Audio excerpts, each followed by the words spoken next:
आज ही ओला dock app download करें। ओला dock, doctor का अपॉइंटमेंट आसानी से। बिस्मिल्लाहिर्रहमानिर्रहीम। अस्सलाम वालेकुम। मैं प्रोफेसर डॉक्टर शमशाद सुलावान हूँ। मैं किंग एडवर्ड मेडिकल यूनिवर्सिटी में शोबा अमराज सीना और तपेदिक का सरबराह था काफ़ी लंबा अर्सा, 12 साल से ज़्यादा अर्सा में रहा हूँ। मेरे पास फेलोशिप है American college of chest physicians और CPSP की। आज हम दमा के बारे में बात करना चाहते हैं। दमा जो है एक मरूसी मर्ज़ है और इसमें जो सांस की नालियाँ जो हैं वो तंग हो जाती हैं मुख्तलिफ अवामिल की बिना पर। इसमें एलर्जी भी एक कंपोनेंट है और इसके बाद और बहुत सारे ट्रिगर्स हैं जिनकी वजह से वो तंग हो जाती हैं और उसके बाद सांस लेने में तकलीफ़ होती है और उसके साथ ही खांसी आती है और सीने से मुख्तलिफ किस्म की आवाज़ें होती हैं और ये दौरों की शक्ल में आती है। और बाज़ औक़ात अगर इसका इलाज ना किया जा सके तो ये दौरा जो है वो जानलेवा भी हो सकता है। तो इसमें दमा जो है वो एक बंदे से दूसरे बंदे को नहीं लगता। ये बहुत समझने वाली बात है, बहुत लोग बाज़ औक़ात परेशान हो जाते हैं। तो बात ये है कि अमूमी तौर पर ये या तो बचपन में होता है या ओल्ड एज में होता है। बचपन में एलर्जी का कंपोनेंट ज़्यादा होता है, ओल्ड एज में एलर्जी का कंपोनेंट तकरीबन ना होने के बराबर होता है। और इसमें मुख्तलिफ अवामिल जो है, इमोशनल डिस्टर्बेंस जो है वो भी एस्थमेटिक को ट्रिगर कर सकते हैं। मुख्तलिफ किस्म की एलर्जीज़, पोलन और dust mite, fur of the cat and the dog, cockroaches जो है ये बहुत इंपॉर्टेंट है। स्मोकिंग, एक्टिव और पैसिव, तो ये बहुत ही ज़्यादा इंपॉर्टेंट है। तो इसमें ये है कि दमे का जो मरीज़ है उसको जो है उसकी एजुकेशन बहुत ज़रूरी है। और पहली बात तो ये उसकी तशख़ीस है। अगर उसकी तशख़ीस हो गई तो ठीक है। अगर उसको सांस की तकलीफ़ होती है, खांसी होती है और वीज़िंग होती है और रिपीटेड अटैक्स होते हैं और रात की नींद डिस्टर्ब होती है और सुबह के वक्त जब वो उठता है उस वक्त खांसी आती है या फिर सीने से आवाज़ें आती हैं या अर्ली मॉर्निंग आकर ये प्रॉब्लम होती है लेट नाइट में, तो इसका मतलब ये है कि ये दमा की तकलीफ़ है। और दमे की तशख़ीस तो क्लिनिकली ही होती है, एग्जामिनेशन पर डॉक्टर आपके करता है और उसके बाद आपको जो है वो इलाज शुरू करता है। एक ऐसी बीमारी है जिसमें परहेज़ जो है वो इलाज से बेहतर है। और इसमें आपने जो स्ट्रॉन्ग परफ्यूम्स हैं उनको अवॉइड करना है, डस्ट माइट को अवॉइड करना है। आपके जो पर्दे हैं वो लाइट होनी चाहिए, उनको फ्रीक्वेंटली धोना चाहिए।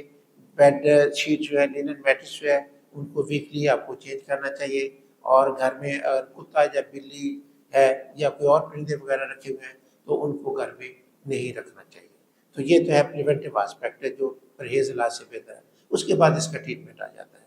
और ये एपिसोडिक बीमारी है, कुछ लोगों को एपिसोड्स में बीमारी होती है, इन बिटवीन वो ठीक रहते हैं और उसमें वो दवाई भी छोड़ देते हैं। और कुछ लोग जो है उनको परसिस्टेंट बीमारी होती है जिसे क्रोनिक परसिस्टेंट एस्मा कहते हैं, उन्हें साल दवाई मुसलसल लेना पड़ती है। इसमें 2 तरह की दवाइयाँ होती हैं, एक फौरी रिलीफ देने वाली हैं जिन्हें हम रिलीवर मेडिसिन कहते हैं, दूसरी है जो कंट्रोलर मेडिसिन है जो बीमारी को मॉडिफाई करती है और उसको ख़त्म करने की कोशिश करती है। और जो ख़त्म करने की कोशिश करती है उसको जो है वो स्टीरॉइड्स हैं और अगर हम उसको ओरल फॉर्म में दें तो उनकी मिक़दार बहुत ज़्यादा होती है। लेकिन ये है कि जब हम उसे सांस के ज़रिए अगर दें, इनहेल्ड कॉर्टिकोस्टेरॉइड जो कहते हैं, तो उसकी मिक़दार बहुत ही कम होती है। लेकिन अमूमी तौर पर हमारा मरीज़ जो है वो इनहेलर लेने से शाई होता है। तो मेरी ये गुज़ारिश है कि इनहेल्ड कॉर्टिकोस्टेरॉइड जो है ये दमे की ट्रीटमेंट का मेन स्टे है। तो आपको आपका जब डॉक्टर ये तजवीज़ करता है तो इसको डिनाई ना करें, खुदा के लिए डिनाई ना करें। आपकी ज़िंदगी का मसला है, ये लाइफ लॉन्ग डिजीज़ है, इसमें कंट्रोल होना है। आप इनहेलर में फॉर्म में लेंगे दवाई और इसे मुसलसल लेंगे तो आप एब्सोल्युटली नॉर्मल लाइफ गुजार सकते हैं। आपको ना रात को सांस का दौरा पड़ेगा, ना सुबह के वक्त उठकर खांसी आएगी, ना आपको किसी मजलिस में खांसी आएगी। तो मैं तो हमेशा अपने मरीज़ों को ये एडवाइस करता हूँ और मैं कन्विंस कर लेता हूँ कि आपने इनहेलर लेना है और अगर एरोसॉल है 2 किस्म के है तो उसे स्पेसिफिक डिवाइस से लेना है।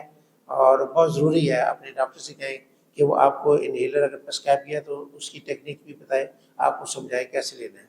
और दूसरा जो है 2 तरह के इनहेलर्स हैं, एक ड्राई पाउडर इनहेलर्स हैं और एक एरोसॉल है। एरोसॉल जो है वो बॉटल होती है, उसमें आप इन्हें शेक करके उसके फिट करते हैं, सांस बाहर निकालते हैं और मुँह में रखते हैं, पीछे से एक दफ़ा दबाते हैं। तो और उसको एक नॉर्मल सांस लेना होता है और वो दवाई चली जाती है। दूसरा जो ड्राई पाउडर छोटा सा होता है उसमें آپ کیپسول ڈالتے ہیں، اسے پرک کرتے ہیں، اس کو کھینچتے ہیں. ڈرائی پاؤڈر انہیلر کو آپ نے زور سے کھینچنا ہوتا ہے اور دوسرے کو جو ہے آپ نے آرام سے لینا ہوتا ہے. تو اس کے بعد کولنگ کرنا بہت ہی ضروری ہے. آپ جب انہیلر لیں گے تو انشاءاللہ تعالیٰ آپ کے زندگی میں کوئی رکاوٹ نہیں آئے گی اور اس کو ریگولرلی لینا چاہیے.